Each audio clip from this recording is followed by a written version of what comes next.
자, 많이 쓰고 많이 읽고 많이 생각하는 이 구양수 3단입니다.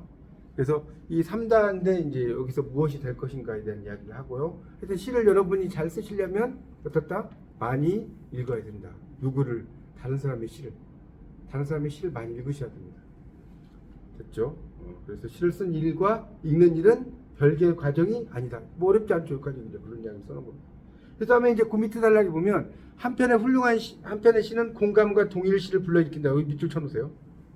거기 그 두 번째 단락이 첫째 줄에 있어요. 268쪽입니다. 훌륭한 시는 무엇보다도 안전하게 자기 충족적. 자기 충족. 자, 이거 영어로 뭐라고 할까요? 셀프. 자, 만족. satisfaction. 이런 건 여러분 영어를 알아두셔야 돼. 이런 정도. 그러니까 제가 뭐 여러분에게 뭐 2형식, 3형식 이런 거 알라는 거 아니에요. 자기 충족하면 self satisfaction. 이런 식으로 여러분이 좀 알아두시면 좋겠습니다. 그래서 그러니까 자기 충족이 뭔지 모르겠다. 자기 만족하면 좀 쉽나요? 자기 만족이에요. 자기 충족이란 말은 자기 만족이 있다. 이런 얘기. 그래서 그런 것들을 좀 알아두시고요. 자, 그 다음에 269쪽으로 가겠습니다. 그래서 이제 시인이 대상에 대해서 감정이입도 나왔네. 이거 정말 유명한 말 나오죠. 감정이입. 자, 이 영어로 뭐죠? 감정이입. 엠퍼스. 그럼 퍼스가 이게 마음이라는 뜻인 거 아세요? 몰라요? M은 보낸다는 뜻이에요. 샌드. 내 마음을 보내는 거예요. 여러분 텔레파시가 통한다. 이 왜 텔레파시냐? 뭔 마음이 뭔 마음? 멀리 있는 사람이 내 마음이 통해. 그러니까 이심전심 되는 거예요. 말돼요?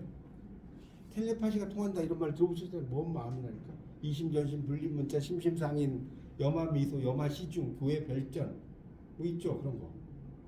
다 아시지 않나요? 문자로 하지 않는 거. 하여튼 텔레파시고. 그래서 우리가 뭐 뽀뽀뽀에 나온 텔레토비도 있잖아요. 텔레토비. 이건 뭐예요? 텔레토비. 먼 살찐. 멀리서 온 살찐 애들. 그렇죠? 전파 뚱땡이. 하여튼 이제 엠퍼시는 내 마음을 보내는 거예요. 그래서 이게 어디 나온다고 그랬어? 어디? 청산별곡이 나온다고 그랬어요. 맞나요? 울어라세요.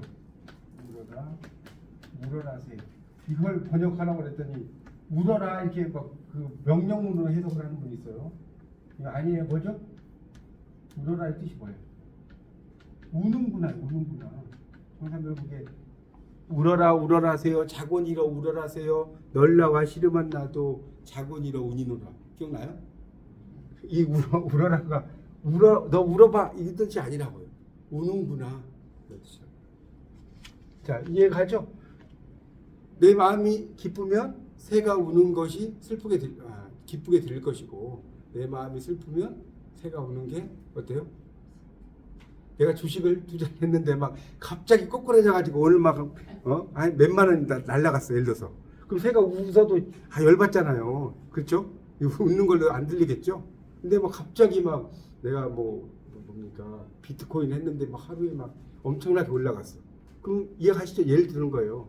그러면 새가 슬피 울어도 웃는 걸로 들리겠죠? 그럼 이해가십니까? 자, 하여튼 그런 걸 말하는 거예요. 자, 다시 교재를 보세요. 그래서 이 감정 이입 이제 기재 보세니까 이게 하나를 알면 쉽다니까. 기재 또 나왔잖아요. 이제 기재. 제가 기재 방어 기재 뭐예요? 장치. 맞죠? 본질적으로 다르지 않다. 그래서 나의 몸을 공통적인 조건을 놓고 생각하며 사유하며 나의 몸으로 느끼는 세계의 작동 기재. 작동하는 장치예요. 이것을 대상에게 타자에게 다른 사람에게 되돌리는 방식이 감정이입이다. 그래서 이제 시가 쭉 나와요. 일단 시는 여러분이 한번 읽어보시는데 백석의 시인데 거기 이제 보세요. 거미 새끼 하나 방바닥에 날인 것을 나는 아무 생각 없이 문 밖으로 쓸어버린다. 차디찬 밤이다. 어니젠가 새끼 거미 쓸려나간 곳에 큰 거미가 왔다. 가슴이 짜릿하다. 뭐 이렇게 나왔죠? 나오잖아요.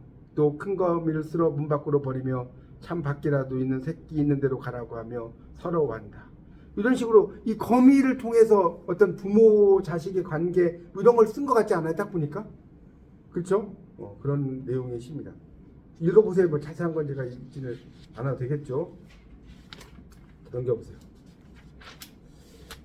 자, 270쪽입니다. 그래서 그럼 여러분 이 백석의 수라 있잖아요. 수라가 뭐냐?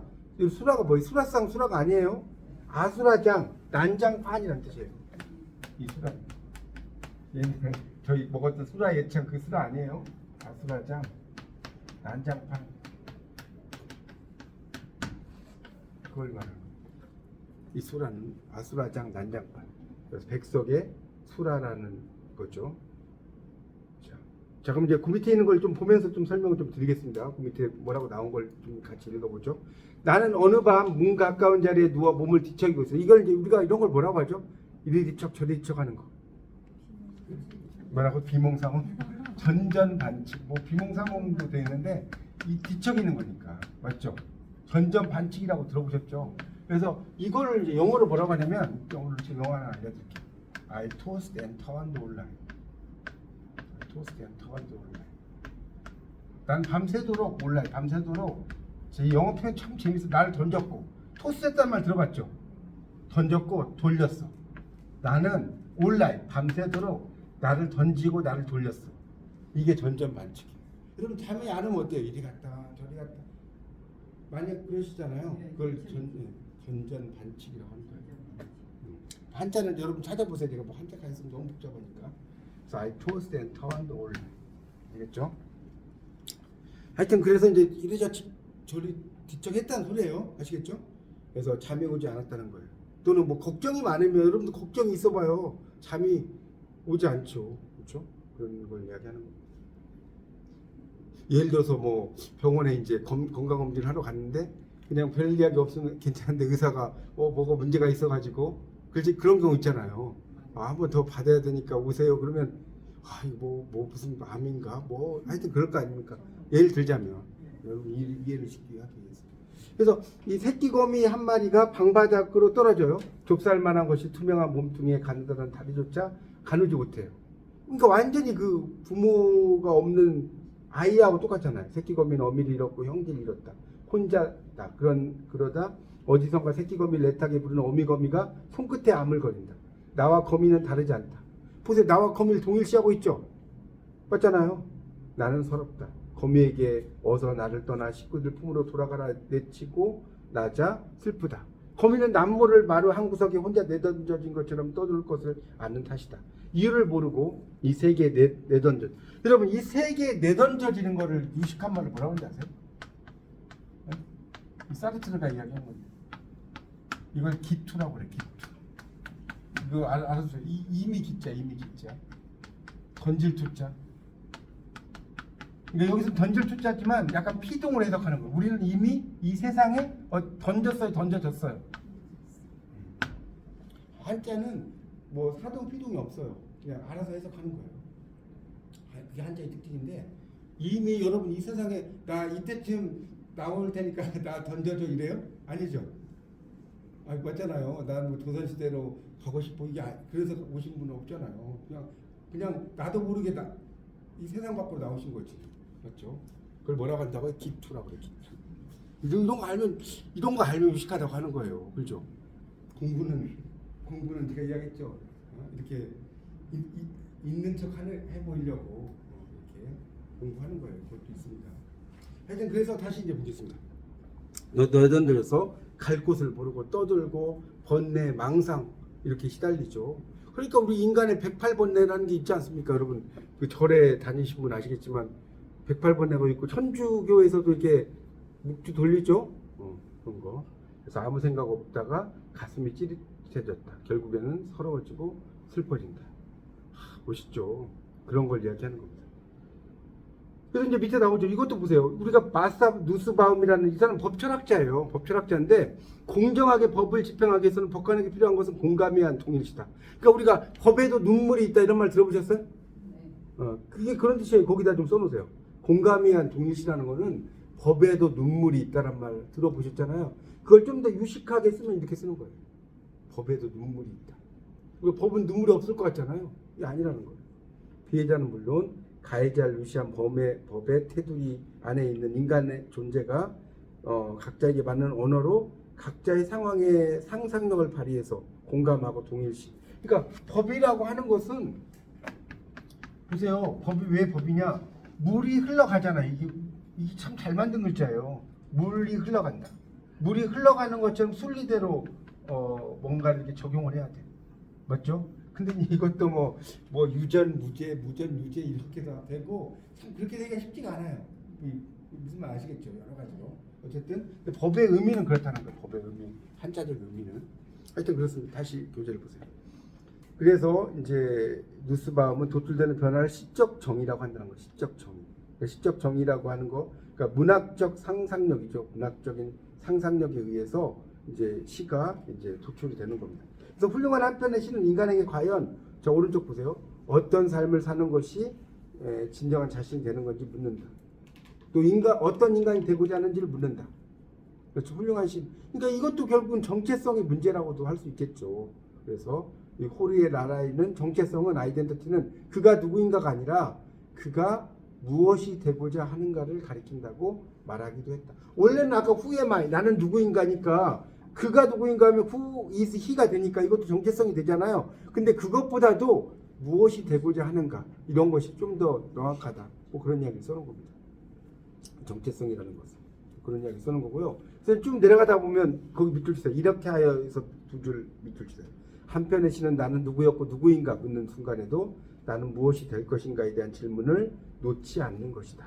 그러니까 누구였고는 과거잖아요. 누구인가는 현재형이잖아요. 근데 무엇이 될 것인가는 미래잖아요. 맞죠? 그 한편의 시 속에는 과거와 현재와 미래가 녹아있고, 자, 테리 이글턴이라는 아주 유명한 비평가가 있는데요. 이 테리 이글턴의 그 대표적인 책이 뭔지 아세요? 이거 저기 뭐지? 문학 비평론에서 공부하셨을 텐데. 문학 이론 입문이라는 책이 있어요. 저도 옛날에 이걸 공부를 했는데 문학 이론 입문. 나중에 관심 있으신 분은 이거 번역도 돼 있어요. 이것도 엄청나게 유명한 비평가입니다. 이 테리 이글턴은. 그래서 정보와 가상의 현실에 대한 우위 및 지배로 특징 지을 수 있는 현대 사회에 그 시가 필요한 이유를 경험하고 관련이 있다. 그 경험에 동그라미 쳐주세요. 경험. experience라고 하잖아요, 우리가. experience. 자, 당신이 어딘가 여행을 떠난다. 여행을 떠나기 앞서 여행사를 섭외하죠. 여러분 여행 가보신 분들 대부분이시니까 생각해 보세요. 여행사 뭐 무드 투어로 갈 거냐, 하나 투어로 갈 거냐, 노란 풍선으로 갈 거냐, 그렇죠? 그래서 여행사 일정, 비용을 지불하죠. 여행지에서 머물 곳, 들를 곳, 볼거리, 먹을 곳, 먹을거리, 이런 것도 이제 막 섭렵을 해요. 막상 여행지에 도착하면 정보를 재확인하고 온다. 당신의 자 핸드폰에는 사진과 동영상, 그렇죠? 요즘은 이제 뭐 엄청나게 찍어도 로밍해 가면 싸잖아요. 그래서 그것을 인화하지 않아도 소유할 수 있어요. 참 요즘에 혹시 사진 인화하시는 분 계세요? 여행 갔다 와가 전혀 없죠. 저 뭐 인화를 해본 적이 없어요. 인화를 그냥 뭐 다 카카오 스토리 올리고 그렇지만 옛날에 여러분 생각해 보세요. 옛날에 다 사진 찍었고 막 하나에 150원 뭐 이렇게 받아가지고 이렇게 앨범 넣고 막 그랬지 않습니까? 요즘은 그렇게 하는 데가 없어요. 그렇게 하는 데도 없고 이 디지털 카메라 자체가 카메라 사진 찍잖아요. 그렇죠? 참 그 세상은 좋아진 거죠. 그래서 핸드폰의 이런 것들은 경험, 무관한 소유의 표징일 뿐이다. 그렇죠? 근데 이제 그걸 통해서, 그러니까 우리가 사진을 뭐라고 하냐? 사진을, 이게 좀 중요한, 여기 책에는 안 나오는 말인데,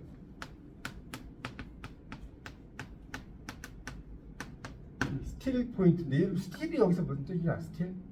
우리 아직도라는 뜻도 있죠. 스틸 러빙 유. 근데 이게 이런 뜻이 있어요. 아직도는 또 있지만, 고요한, 정지된. 자, 그러니까 이 스틸 포인트 우리말로 번역은 뭘까요? 정지점. 여러분 그 사진이란 건 정지점이에요. 그 영상은 막 움직이지만 사진은 한순간을 딱 찍는 거잖아요. 그래서 이걸 이제 우리가 뭐라고 하냐면 찰나의 미학이라고 합니다. 그 한순간을 어떻게 탁 찍을 것인가. 사진 찍을 때 그렇지 않습니까? 찰나의 미학. 그걸 잘 찍는 게 이제 사진사 아니겠습니까? 자, 그래서 그러니까 이걸 통해서 이제 뭐 사진 자체를 보다는 그 사진을 통해서 이제 여러분이 떠올리는 거. 그러니까 우리가 이것도 나온 김에 제가 하나 또 상식을 알려드릴게요. 여러분 여행을 하잖아요. 여행을 하면 여행에 5단계가 있어요. 여행이 5단계. 뭔지 아세요? 기가 현우회, 기가 현우회. 그러니까 제일 처음에 여행을 하기 전에 여러분이 뭐 스페인을 간다. 어때요? 기대하죠? 스페인에 어디를 갈 것인가, 뭐 투어를 볼 것인가, 뭐 그렇죠? 하여튼 여러 가지 볼 생각을 하잖아요. 그래서 이제 나중에 인천공항에서 이제 비행기를 타고 이제 가죠. 가는 단계이지. 맞죠? 비행기 타고 가잖아요. 그래서 이제 현지에 도착해. 현지 단계. 열심히 막 7박 8일, 8박 9일 열심히 거기서 막 경험도 하고 밥도 먹고 막 해. 그러다가 이제 거기서 공항 타고 오겠죠. 올 때는 푹 설쳐가지고 오시겠지만 올 때는 이제 바람 미니까 훨씬 빨라요. 아시죠? 한 12시간 갈 때 걸리면 올 때는 10시간 정도 그냥 와버려요. 바람 밀고 오니까. 자, 그리고 나서 사진을 보면서 뭐예요? 아, 이때 내가 이런 거 했었지. 맞죠? 그리고 이걸 이렇게 머리 글자를 해보세요. 뭐가 돼요? 기가 현우회 되지 않나요? 기가 현우. 여러분이 여행 가시면 저는 관광학과에서 공부할 때 배웠는데 기가 현우회 이거 알아두시면 좋아요. 그죠? 기가 현우회. 옆으로 가는 이야기지만 이런 것도 알아두면 좋으니까 제가 설명드린 겁니다. 자, 다시 이제 보세요. 272쪽을. 그래서 이제 이런 장소나 시간에 대한 경험이라고 하는 것이 그렇죠? 물 이제 잠시 소유한 거죠. 그렇죠? 이건 당연한 거죠. 잠시 소유한 거다라는 것에 지나지 않는다는 겁니다. 그래서 이제 발터 베냐민은 오래전에 인간은 진정한 경험보다는 스쳐 지나가는 표피적인 사건의 세계 속에서 흐릿한 기억이 빚어놓은 흔적에 얽매여서 현재를 재구성한다. 그러니까 이 인간의 경험이 있는데 그것보다는 흐릿한 기억 이런 것들이 있다는 거예요. 그러니까 그런 그 기억이 빚어놓은 흔적에 얽매여서, 그러니까 이 경험을 통해서 이제 어떤 그 경험도 경험이지만 과거에, 그러니까 여러분 이게 또 재밌는 것이 경험이라는 게 그래요. 그러니까 이게 내가 가까운 어떤 일들은 생생한 기억이 나는데 여러분의 삶에서 막 한 10년 전 이러면 아주 뭐라고 할까요? 잠깐만 기억나죠. 여러분 한 20년 전에 프랑스 갔다 오면 뭐 자세히 기억나요? 자세히 기억 안 나죠. 내가 뭐 글을 쓰거나 이렇지 않으면 그런 걸 이야기하는 겁니다. 그래서 인간은 경험보다는 스쳐 지나가는 그런 표피적인 사건들의 세계 속에서 이제 그런 기억이 빚어놓은 흔적이 얽매여서, 그러니까 그래서 여러분이 어떤 어디 여행지를 가거나 이러면 그런 것들 기획문을 쓰거나 그래야 돼요. 맞죠? 그래야지 이게 기억이 나지. 저는 그래서 이제 어디 여행 가잖아요. 그러면 그 가이드가 뭐 이야기 하잖아요. 그럼 그런 걸 막 적어요. 뒤에서 막 적어. 그때 안 적으면 기억 하나도 안 나. 그냥 어디 찍고 온 거밖에 안 나지. 그렇죠? 콜로세움 갔다 오고. 그래서 이제 밑에 이제 보세요. 그래서 그런 그 경험이라고 하는 것이 상당히 중요하다. 뭐 그런 이야기 써놓았어요. 읽어보면. 그래서 한편의 시는 뭐라고 나왔어요? 경험을, 거기 제일 마지막 줄 보세요. 시 271쪽의 시 바로 위에. 한편의 시는 경험을 복원한다. 이런 말 있죠? 거기 있지 않나요? 한편의 시. 그래서 이제 그 밑에 시가 또 하나. 안현미의 거짓말을 타전하다라는 시가 있어요. 상당히 밑에 이제 보시면 이런 말 나오죠. 이 여상을 졸업하고 더듬이가 긴 곤충들과 아현동 산동네에서 살았다. 이 나오죠. 근데 이게 1년에, 그러니까 첫 번째 그 시에서도 여상을 졸업하고 나왔는데 273쪽에도 보세요. 넷째 줄 또 여상을 졸업하고 나오죠. 273쪽이 나오지 않나요? 그리고 거기서 네 줄 또 내려가면 더듬이가 긴 곤충들은 나와 비슷했다 하면서 막 시가 나와요. 뭐 읽어보세요. 뭐 자세한 이야기는. 그래서 273쪽에 보면 단행의 산문 이행으로 구성된 작품이고 첫 부분에서 하자는 애써서 고통스러웠던 과거의 기억을 복원하는 거예요. 떠올리는 거죠. 노래의 친구들은 상상도 하지 못할 초현실적인 궁핍함에 내몰려서 구화는 아니었지만 구화 같았다고 고백할 수밖에 없었던 지난 날을 호출한다. 시는 추상적인 전체에 다가서려는 관념의 보편적 지향이거나 의지가 아니라 구상화된 현실의 특정한 면으로 집중된 순간을 전하는 반응이다. 그러니까 시라고 하는 것 자체가 어떤 현실의 특징적인 면으로 이제 내 전력이 집중이 되는 그런 순간을 전한다는 거죠. 그래서 시라는 것은 넘겨보세요. 274쪽. 분명하게 이해 가능한 하나의 장소로서 경험에 대한 매개가 자리한다. 맞죠? 여러분이 스페인의 이탈리아의 콜로세움 이런 게 있다고 칩시다. 콜로세움 이런 게 있죠. 원형 경기장이잖아요. 그 엄청난 이런 게 있으면 이런 그 장소를 가지고 이게 이제 경험에 대한 매개물 되는 거예요.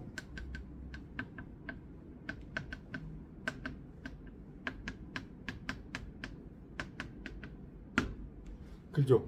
사진 한 장이 있어. 근데 보세요. 예를 들어서 사진 한 장이 있는데 내가 어떤 여행을 같이 갔어. 그러면 그걸 보고 사람들은 뭐 행복해하고 그 경험을 떠올리겠지만 그곳을 같이 간 경험이 없는 분은 똑같은 콜로세움을 봐도 그 정보를 공유할 수 있지 않겠죠?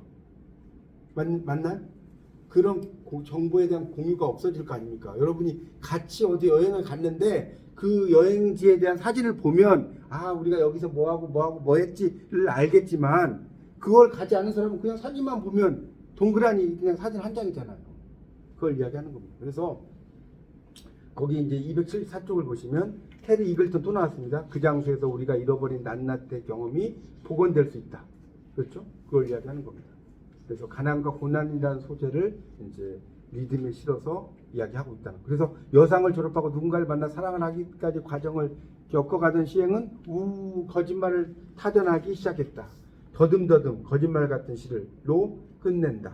시적 경험을 투과하는 순간 나는 시인이 된 것이다. 그래서 이제 거짓말을 타전하다 보면 거기 그 시 한번 보세요. 273쪽에 거기 시에서 밑에서 한 그 세 번째 줄 볼까요? 밑에서 한 네 번째 줄, 세 번째 줄 있죠. 벌레가 된 사내를 아현동 헌책방에서 만난 건 생애 꼭 한 번은 있다는 행운 같았다. 그 후로 나는 더듬이가 긴 곤충들과 진짜 가족이 되었다. 꽃다운 청춘을 바쳐 벌레가 되었다. 불 꺼진 방에서 거짓말을 타전하기 시작했다. 더듬더듬 거짓말 같은 시를 여기 써놨죠. 그러니까 이게 뭡니까? 카프카의 변신 뭐 이런 것처럼 인간과 또 이런 그 뭡니까? 긴 곤충하고 또 이렇게 왔다 갔다 하는 상당히 이 시도 난해한 시예요. 읽어보시면 이렇게 쉬운 시가 아니죠. 뭐 그런 시인데 274쪽에 보면 그래서 이 거짓말 타전하다는 거기 좀 밑줄 좀 쳐놓으세요. 밑에서 셋째 줄 시 274쪽 안현미의 거짓말 타전하다는 우리가 잃어버린 또는 내쳐버린 경험을 자신만의 언어로 복권하는 순간 시가 시작된다는 이 전원이라는 것은요. 이건 한참 써주세요. 이 전원이라는 말은 알아두십시오. 전할 전자에 말씀 원자예요. 그러니까 뭐겠어요? 우리가 흔히 아는 메시지라는 뜻이에요. 메시지. 전하는 말이 메시지 아니에요? 맞죠? 메시지로 구성되는데 좀 어려운 말 쓰는 거예요. 그럼 메시지를 내포하고 있다. 그러니까 우리가 잃어버린, 내쳐버린 경험을 복권하는 순간 시가 시작됩니다. 그러니까 시라는 것은 여러분의 어떤 뭡니까? 옛 추억들 이런 것을 막 끄집어 올려서 쓰는 거예요. 맞죠? 이제 그게 이야기시인데 그 이야기시를 좀 더 이제 다르게 뭐 다른 각도로 쓸 수 있겠죠. 이제 이야기시를 좀 더 다른 각도로 쓰면 이야기시도 되고 상상시도 되겠죠. 상상시도 될 수 있잖아요. 이야기를 가지고 내가 뭔가를 상상을 해. 그러면 그게 상상시가 되는 거고, 그 다음에 이야기시가 되는 것이고, 또 이야기를 가지고 좀 더 어렵게 쓰면 해체시도 될 수 있고, 초현실주의시도 될 수 있겠죠. 자, 274쪽입니다. 이승훈의 어머니 무덤이라는 시가 있어요. 어머니 무덤. 있죠? 이것도 이제 있는데, 그는 무덤으로 간다. 무덤이 있기 때문이다. 거기 나오죠? 그래서 여기 보면 밑에서 넷째 줄을 한번 볼까요? 274쪽에 담배를 피운다. 그 다음 밑줄 쳐보세요. 어머니와 싸우던 날들 밑줄. 자, 과거죠. 어머니와 싸우던 날들이잖아. 날들. 그리고 이제 그 밑에 들어가면 어머니는 돌아가시고 그는 살아있다. 어머니는 무덤 속에 누워있고 그는 어머니 곁에 서 있다. 그 밑줄 쳐보세요. 또 그는 어머니 곁에 서 있다. 그러니까 이게 현재로 또 돼버렸죠. 시제가. 그래서 이제 밑에 보세요. 시의 전반부에서 그의 행동을 무미건조하게 따라간다. 그는 무덤으로 간다. 무덤이 있기 때문이다. 첫 생은 싱거운 말장난 같다. 우리가 말장난을 뭐라고 하죠? 말장난을요. 말장난을 펀이라고 하는 거예요. P-U-N. 말장난 뭐라고 한다고요? P-U-N. 자, 펀을 다른 말로 뭐라고 한다? 언어 유희. 자, 말장난을 뭐라고 한다? 언어 유희. 펀이라고 합니다. 자, 그렇게 이제 이해를 하십니다. 그러니까 그 비슷한 말들을 이야기를 하는 겁니다. 말장난. 그러니까 어떤 뭐 이런 거지. 예를 들어서 예산에 가려면 예산을 써야 돼. 이런 말이 떠집시다 시에서. 그러면 이 예산 다르죠? 다르잖아요. 근데 이런 말 비슷한 말 가지고 집어 넣어버리는 거예요. 이런 걸 말장난이에요. 말장난. 뭐 서방인지 남방인지 이런 거 있죠. 필연기에 나오는 이런 것들 다 언어 유희라고 하는 거예요. 자, 그래서 이제 싱거운 말장난 같고 무덤은 죽은 자와 산 자를 가르는 언어의 경지. 이런 무덤이 제가 이야기했는지 모르겠는데 이렇게 생긴 게 어머니의 이 배 모습이에요. 아시죠? 어머니가 아이를 이렇게 낳으면 이게 불러오잖아요. 그렇죠? 그래서 그 모습이 이게 무덤. 그러니까 어머니 배 속으로 돌아간다. 이런 모양입니다. 무덤을 이렇게 만드는 거죠. 진짜로. 이게 가서 임신해서 뭐라고 산딸이라고 했잖아요. 마지막 그 어머니의. 네, 진짜로. 네. 그래서 이런 모양이에요. 그러니까 우리가 공경할 경자가 이거 한자적으로 하나 알려드릴게요. 또 이렇게 쓰잖아요. 이게 왜 이렇게 쓰냐면 이게 보세요. 이게 사람 관이에요. 관. 그러니까 관이 아니라 사람이라고 칩시다. 사람이에요. 이걸 덮었죠. 이렇게 덮어있죠. 이렇게 이게 관이에요. 그러면 그 이렇게 이제 묻어. 이게 흙을 묻어. 그럼 여기에 풀들이 막 자라잖아요. 풀 자라죠. 자, 길게 다듬어. 제초작업. 길게 다듬는다고요. 제초작업. 기가 막히지 한자. 이거 제가 지어낸 게 아니라 진짜로 한자 이야기라니까. 한자가요. 기가 막히지 않습니까? 사람을 묻은 관인데 묻으면 풀이 나. 풀을 길게 다듬어야 돼. 우리가 벌초하잖아요. 벌초. 우리 영어에서 제가 수업을 할 때 그래요. 벌추. 벌초하는 것은 조상들의 미덕이다. 벌초하고 비슷하잖아요. 원래 벌추가 미덕이라는 뜻이에요. 근데 이걸 안 외워지니까 이제 이렇게 이야기를 해줘요. 벌초하는 건 미덕이다. 기억하라고. 어쨌든 자, 또 옆으로 갔어요. 자, 다시. 그래서 이제 그런 내용들을 막 써놨어요. 이 내용이 언어의 경제, 무덤 앞에서 삶과 죽음은 되돌릴 수 없는 거죠. 여러분, 삶과 죽음은 완전히 다른 세계잖아요. 그렇지 않나요? 이제 되돌릴 수가 없다는 거죠. 뭐 그런 내용들에 대해서 뭐 여러 이야기를 쭉 써놨습니다. 뭐 제가 시에 대해서는 여러분이 한번 읽어보세요. 제가 뭐 다 읽지는 않겠습니다. 자, 그래서 276쪽 보세요. 어느 먼 옛적에 그 어머니가 곁에 서 있듯이 지금 그는 어머니 무덤이 아니라 되살아난 어머니 곁에 서 있다. 죽은 어머니 무덤까지 서 있던 그는 생생하게 되살아난 어머니 곁에 서 있다. 여기 나왔죠. 그래서 이제 그 밑에 보면 한편의 시를 쓰기 전과 후에 나는 같은 존재가 아니다. 한편의 시를 쓴 다음에 시인이 된다. 시의 가치는 경험을 복권해서 체험의 영역을 확장하는 데 있다. 한편의 시를 쓴 뒤 다른 존재로 거듭날 수 있다. 한편의 시로 인해 우리가 사는 세상을 달리 볼 수 있다. 그러니까 이게 이제 쉽게 말하면 한편의 시를 쓴 후에 나는 이전에 나와 같은가? 자, 이거 해보세요.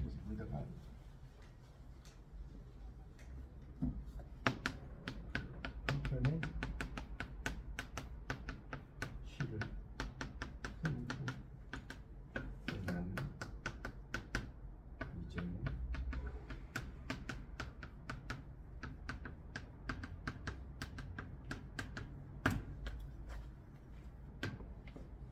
나는 이전에 어려운 말인데 여러분 여기 다 시를 좀씩 써보셨죠? 여기 부대표님도 많이 쓰셨고 했는데 이 시를 쓰면 그래요. 하여튼 그 이전에 시를 쓰기 전 또 시 아니더라도 소설이라도 많이 생각을 해보게 되죠. 그런 어떤 과거의 경험이라든가 추억이라든가 이런 걸 생각을 해보게 돼요. 여기 시 써보신 분 아실 거예요. 그렇죠? 그러니까 그렇게 써보게 되기 때문에 이전보다는 좀 더 다른, 그리고 시라는 거는 그렇잖아요. 우리가 소설이나 수필처럼 이렇게 쓰는 게 아니라 쓰면서도 뭔가 뭐랄까요? 그렇죠. 사유하기도 하고 그 히든 포인트라고 하죠. 숨겨진 뭐 한 방을 탁 던지는 게 중요하잖아요. 시라는 건. 그렇지 않나요? 뭐 비유라든가 묘사라든가 이런 걸 탁 던져야 되는데 그게 쉽지가 않아요. 근데 그런 것들을 하면서 훨씬 더 내가 본 어떤 것에 대해서 다른 관점으로 바라보는 거. 뭐 이런 걸 이야기하고. 그래서 이제 프로이드가 나옵니다. 모든 인간 속에는 시인이 숨어 있고 마지막 인간이 사라질 때 마지막 시인도 사라진다. 야, 너무 멋있는 말 아니에요? 모든 인간 속에는 시인이 숨어 있대요. 여러분 안 쓸 뿐인 거예요. 시인이 아니신 분은. 그리고 마지막 인간이 사라질 때 마지막 시인도 사라진다. 그렇죠? 이렇게 이야기를 했다는, 하여튼 이제 그런 식으로 이야기를 하고 있습니다. 그래서 뭡니까? 이 페이지의 밑에 279쪽의 밑에서 둘째 줄부터 볼게요. 세상 누구도 아닌 나를 내 앞에 두고 이어가는 목소리가 시적 발화. 발화라는 것은 여러분 이제 언어학에서 공부하셨겠지만 혈 발자에 말할 화자예요. 그러니까 발화란 말이 어려운 말인데, 그러니까 스피크에 영어로 쓴 게 좀 이해가 쉬워요.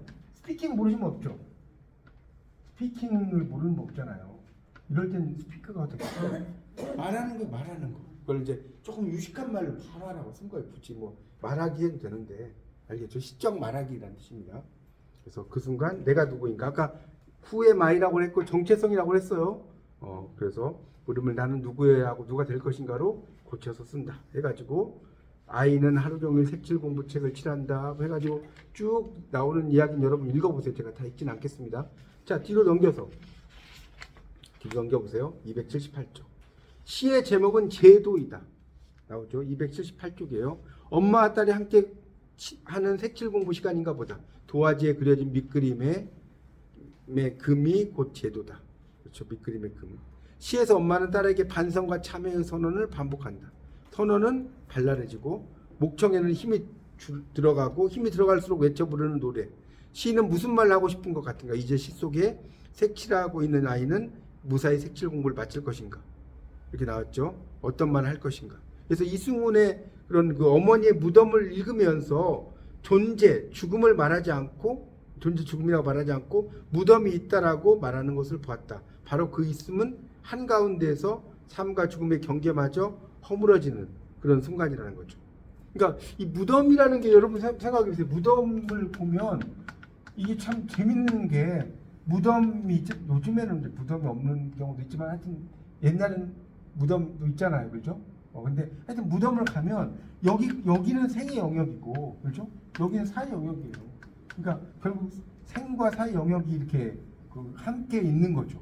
함께 있는 공간 아닙니까? 무덤 가보세요. 거기서 제초하면 여기는 생의 공간이고 여기는 사의 공간이잖아요.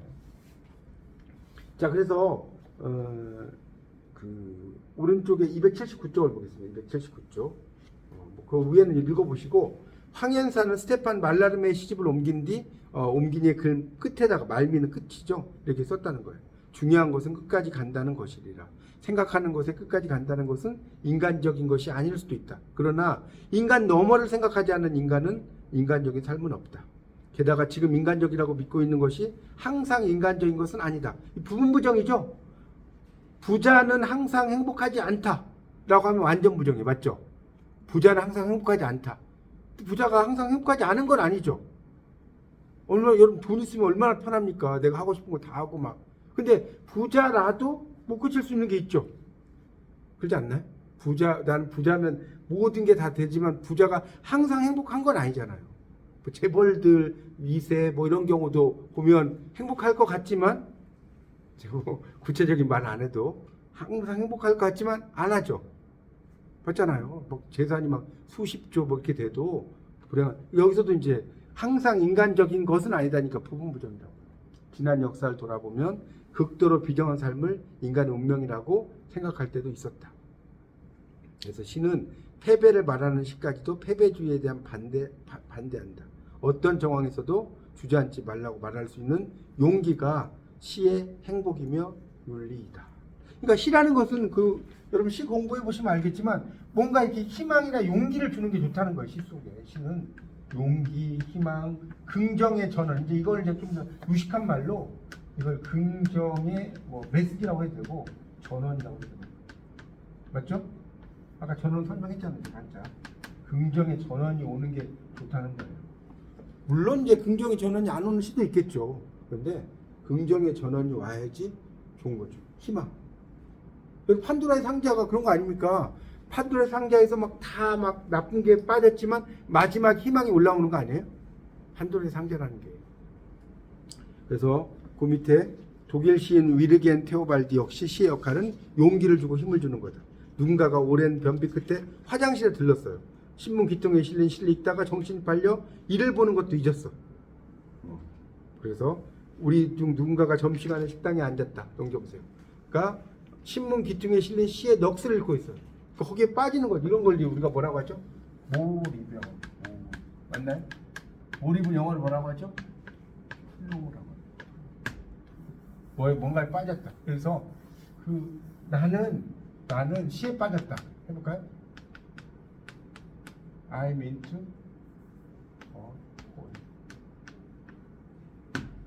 이 into가 뭔가 안 늘어져. 뭔가 안 늘어져. 나는 시에 빠졌다. 나는 음악에 빠졌다. I'm into music. 난 사랑에 빠졌다. I'm into love. 이해가요? into 영어로 into. 뭔가에 빠져들어가는 거. 플로 몰입이라고 그래. 그걸 이제 전문적인 용어로 칙센트 미아.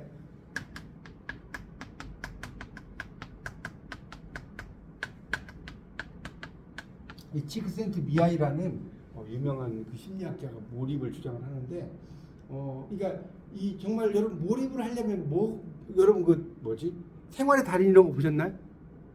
생활의 달인 보면 그 사람들한테 쉬운 걸 과제를 내줘요, 어려운 거 과제를 내줘요?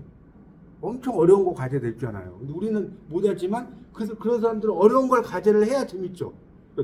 그러니까 우리가 영어도 마찬가지잖아요. 뭐든지 내가 어느 정도 실력이 있는데 그거보다 한 단계 높은 걸 가르쳐 주는 게 훨씬 더 그 사람한테는 재밌는 거예요. 자, 그래서 다시 이제 보세요. 잠시 제자리를 이탈해서 자신이 있어야 할 자리에 대해 묻게 만드는 거. 그렇죠? 그래서 시는, 자, 여기서는 좀 표시를 이렇게 좀 표시를 해 주실래요? 자, 세 번째 줄에 시는부터 주어야 한다까지. 이해가죠, 뭔 말인지? 시는부터 주어야 한다까지. 그리고 이제 신호, 여기 이제 신호부터는 밑줄 끝까지. 이렇게 해주세요. 여기는 이렇게 꼭색 글씨, 여기는 밑줄. 자, 그리고 설명드리겠습니다. 마지막이니까 좀 보세요. 시라고 하는 것은 우리의 두려움과 분노에 대해서, 우리가 그것 없이는 행복의 표상도 가질 수 없을 행복의 순간들에 대해서 말해야 된다. 희망이죠. 행복. 또 시는 난투 뒤에 상처를 입고 집으로 갈 때 전혀 집 밖으로 한 번도 나올 수 없을 때 용기도 동그라미 쳐봐요. 용기도 희망이죠. 맞잖아요. 그래서 시로 다시 쓰이는 세계를 자신의 리듬으로 통과하면서 인간은 존재의 실패, 그다음에 언어의 실패, 이런 것을 말합니다. 그러니까 시를 통해서 어떤 삶의 희망 이런 것을 주는 거, 이런 메시지 이런 게 상당히 중요하다. 이런 이야기를 한 것이 이제 마지막 그 내용인 무엇이 될 것인가라는 내용입니다. 그래서 시라는 것 자체에 대해서 그렇게 좀 정리를 오늘 좀 해봤습니다. 그러니까 지금 오늘 한 것은 시와 정체성에 대한 이야기를 제가 쭉 한번 설명을 드렸고요. 그 다음에 무엇이 될 것인가 이런 이야기를 좀 했습니다.